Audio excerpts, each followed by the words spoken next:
Muito bem, nós vamos falar agora sobre direção defensiva para motociclistas. E vejam, ainda que você não esteja tirando sua habilitação para conduzir motocicletas, é necessário que você assista também essa videoaula, porque a prova de legislação ela é uma só e ela não faz distinção se você está tirando habilitação para carro ou para moto, se é categoria B ou se é categoria A, certo?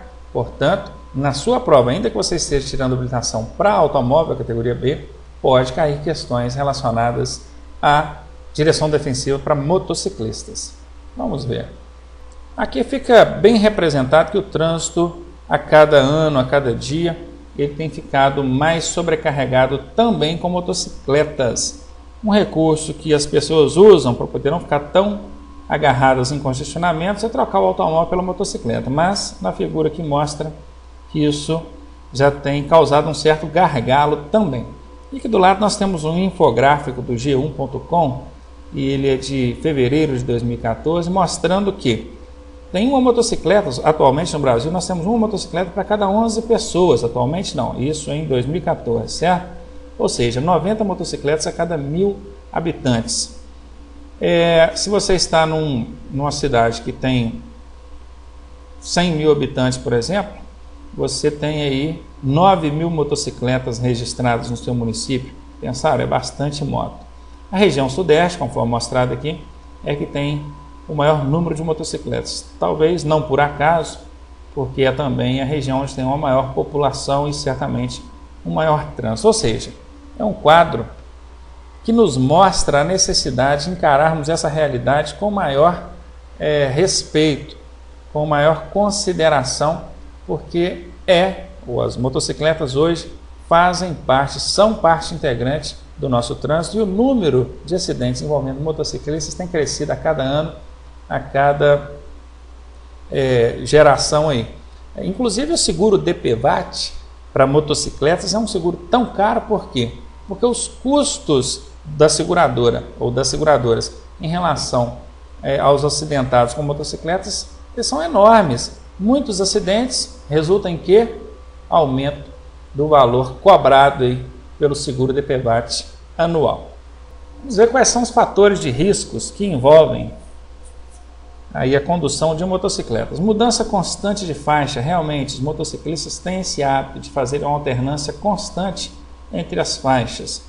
Velocidade incompatível com a segurança. Também, normalmente, as motocicletas andam em velocidade maior do que o trânsito tem fluído normalmente. Ultrapassam pela direita, transitar em corredores de veículos, isso é o mais comum. Inclusive aqui na ilustração tem até duas marcas vermelhas, aqui duas linhas vermelhas tentando representar uma faixa imaginária que é para o trânsito da motocicleta. Os motociclistas realmente eles transitam sobre essa linha branca que divide uma faixa e outra. Isso não poderia acontecer. Eles transitam nos corredores de veículos. Não respeitar as distâncias regulamentares de segurança, 1,5 m distância lateral e 2 segundos a distância de segmento, e perder-se do campo de visão dos demais condutores. Assim como as bicicletas, as motocicletas também são veículos de menor porte e se perdem facilmente nos chamados pontos cegos dos veículos. Obstáculos. Sendo inevitável o confronto com o objeto, você viu, não dá mais tempo de tentar nada, você vai fazer o seguinte: mantenha a motocicleta em linha reta. Essa é a primeira providência. Evite desviar em cima da hora, porque o risco vai ser maior.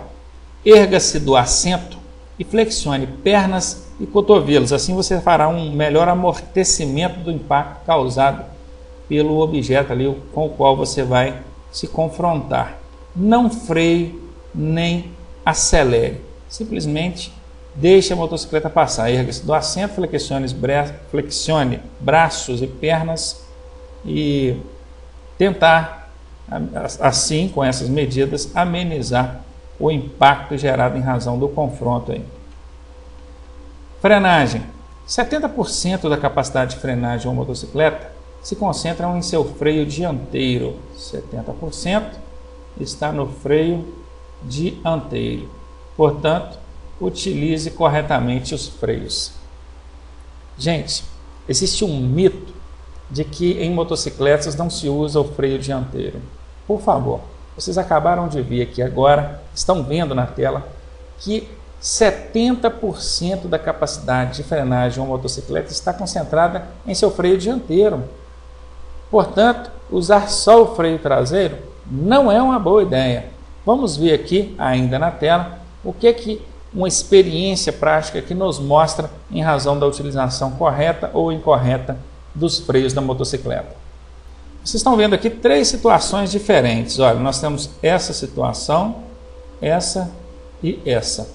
Considere que nós estamos em pista seca a uma velocidade de 50 km por hora. Se você utilizar somente o freio traseiro, conforme o último caso aqui embaixo, olha, só o freio traseiro, você vai gastar 35 metros até a imobilização total da motocicleta. Também, se você usar só o dianteiro, você vai gastar 24 metros. Observe que já houve uma melhora, porque 70% da capacidade de frenagem realmente está no freio dianteiro. Mas não é interessante que você use nem só o traseiro e nem só o dianteiro. O correto é usar os dois na proporção exata, dianteiro e traseiro.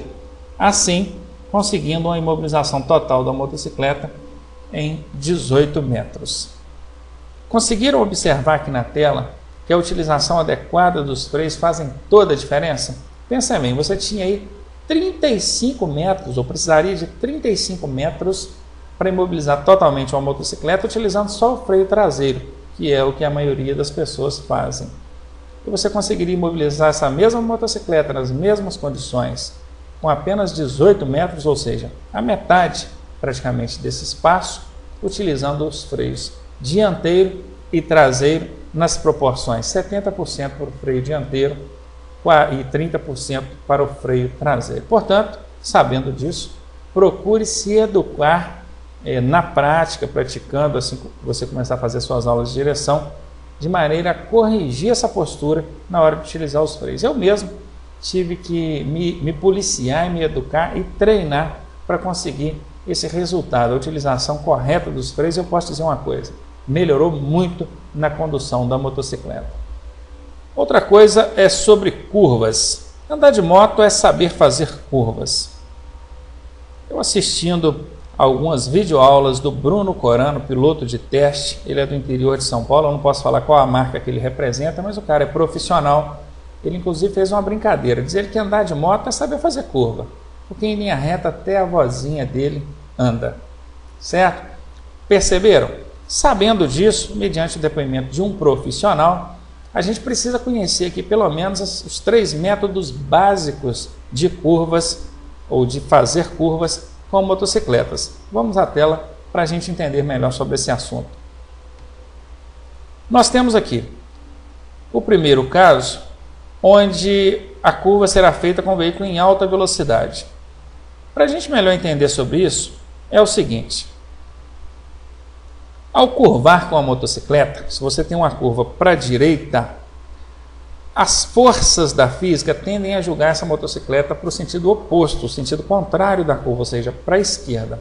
E o que você tem que fazer para tentar compensar ou opor, ou se opor a essa lei da física que te joga para o contrário? Você quer curvar para a direita, a lei da física está te jogando para a esquerda. Você tem que fazer um contrapeso nessa lei da física que te joga para o sentido contrário. Isso chama-se trabalhar o baricentro. O baricentro é o ponto de concentração do peso dentro de uma curva, ou de acordo com os corpos se movimentam. Quando eu digo corpo, envolvendo aí motocicleta e condutor. Esse é um termo utilizado dentro da física. Portanto, é isso. O baricentro é trabalhar o ponto de concentração do peso. Se a lei da física te joga para o sentido oposto para o qual você quer ir, você tem que fazer um contrapeso. E é isso que a gente faz quando está curvando com motocicletas. Então, voltando aqui à tela, é o seguinte: quando a lei da física tenta te julgar para o sentido contrário, o que você tem que fazer? Trabalhar uma inclinação na motocicleta no sentido oposto a essa lei da física, trabalhando então, concentrando então o baricentro da motocicleta. Vejam, como a curva é em alta velocidade, a motocicleta e o condutor se inclinam uniformemente na mesma proporção. Um outro caso é quando a pista está com baixa aderência. Uma pista com baixa aderência é uma pista escorregadia. Você precisa de jogar o peso no sentido contrário, a lei da física está te jogando para cá, você precisa fazer peso, ou jogar o peso no sentido contrário, trabalhar o baricentro no sentido contrário, mas sabe que se inclinar demais a motocicleta, ela pode deslizar a roda e o acidente acontecer. Então o que você faz nesse caso?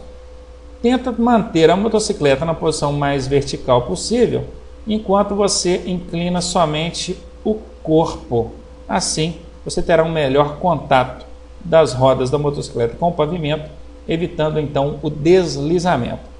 E um terceiro caso é quando você precisa de desviar rapidamente de obstáculos. Aí já ocorre o contrário. O corpo fica na posição mais vertical possível, enquanto a motocicleta é inclinada. E é realmente assim, se você precisa desviar rapidamente, o corpo fica, a motocicleta vai. E com isso você consegue fazer um movimento brusco de desvio. Apresentados aí para vocês então as 3 formas básicas ou técnicas de curva.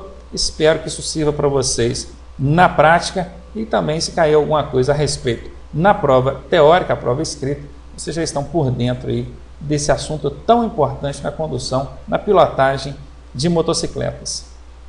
Cruzamentos. Sempre reduzir a velocidade. Nós já até falamos sobre isso lá na parte que fala sobre automóveis. Sim, cruzamento, diminuir a velocidade sempre. Fique com os freios em posição de acionamento. Para quê? Para eliminar o tempo de reação. Nós vamos falar melhor sobre tempo de frenagem, reação, percepção daqui a pouco. Eu acredito que na próxima videoaula. E aqui, ao cruzar a pista, olhe primeiro para a esquerda. Também falamos disso lá na parte de direção defensiva para automóveis. Imagine, você está aqui com a sua motocicleta, seguindo nessa direção, e você quer seguir aqui, na direção que a seta vermelhinha aqui aponta. Você vai cruzar essa pista transversal, e ao cruzar, ao transpor essa pista, quando você chega aqui, a faixa de trânsito que você atinge primeiro é a do veículo que vem da esquerda. Por isso você deve olhar primeiro para a esquerda, depois para a direita. Adversidades de clima. Esteja preparado para situações como chuva ou frio. Mantenha o capacete e viseira em bom estado de conservação e uso. Utilize vestuário adequado como botas, luvas, calças compridas e blusa comprida e reforçada. Andar de moto também consiste nisso, estar bem equipado. Conforme a ilustração do lado da tarja amarela mostra, vocês podem observar que o equipamento faz toda a diferença na hora de amenizar as lesões ou amenizar a gravidade de uma queda ou de um acidente. Portanto, sejam prudentes ao saber se equipar andando de motocicletas. Pilotando à noite. Certifique-se de que a motocicleta está com a parte elétrica, faróis e setas, em condições adequadas de uso. Claro, observar aí os equipamentos, inclusive a parte elétrica. Diminua a velocidade, redobre a atenção. Obviamente, pilotando à noite, você terá, ou deverá pelo menos, é sugerível, que você conduza a motocicleta numa velocidade inferior àquela que você estaria pilotando se fosse durante o dia. Para diminuir o ofuscamento causado em razão de faróis que vêm em sentido contrário, você deve se orientar pela linha de bordo da pista. É isso mesmo. Nós já até falamos disso também lá na parte que tratou de direção defensiva para automóveis, que é o seguinte: o ofuscamento causado por faróis de veículos que vêm em sentido contrário, você, motociclista, deve evitá-lo se orientando pela linha de bordo da pista, a linha marginal da pista. Normalmente, a gente tende a se orientar pela linha central, mas nesse caso, se você se orientar pela linha central, você estará direcionando a sua visão para os faróis desse veículo que vem em sentido contrário, ofuscando as suas vistas. Certo? Por isso a necessidade de se orientar pelo bordo da pista. Se você é o condutor do veículo, por favor, seja educado Cumpra com o seu dever, pois a norma diz que você deve abaixar os faróis ao cruzar com outros veículos. Respeite as motocicletas como um veículo, como ela é, correto? Eu, pilotando, já pude observar que mais da metade dos motoristas não abaixam os faróis para motociclistas. Isso representa um risco, inclusive, para o condutor do veículo, porque se esse motociclista, de certa forma, se descontrolar, ele pode vir a colidir com o veículo, causando danos materiais, dependendo do acidente, até mesmo danos físicos para o condutor do veículo e os ocupantes desse veículo. Transporte de passageiros em motocicletas. Equipamentos obrigatórios de segurança, tem que usar. O passageiro também tem que usar. Aqui no exemplo nós temos uma garotinha sendo transportada na garupa da motocicleta sem os equipamentos de segurança, ela está sem capacete. Aqui não, aqui nós já temos um exemplo correto de como é que deve funcionar. O passageiro deve ser transportado em banco suplementar atrás do condutor ou em carro lateral, o famoso sidecar. Aqui também está bem representado. E orientar o passageiro de como ele deve se comportar nas curvas. Pois é, quem pilota moto sabe o que é o jogo do corpo ali, conforme nós vimos na explicação anterior, para fazer a curva, o controle do baricentro, a contraposição à lei da física, tentando te julgar em sentido contrário à curva. Você, como condutor, entende bem isso, sente bem isso e age de maneira a compensar esse problema. Mas o passageiro da motocicleta, na maioria das vezes, não sabe como se comportar nessa situação. E cabe a você, piloto, orientá-lo. E aqui, para finalizar essa parte que explica sobre direção defensiva para motociclistas, só reforçando algo que nós já falamos anteriormente. Não transporte menores de 7 anos, está aqui, menores de 7 anos, não, vamos colocar assim, ou pessoas que não tenham condições de cuidar da sua própria segurança.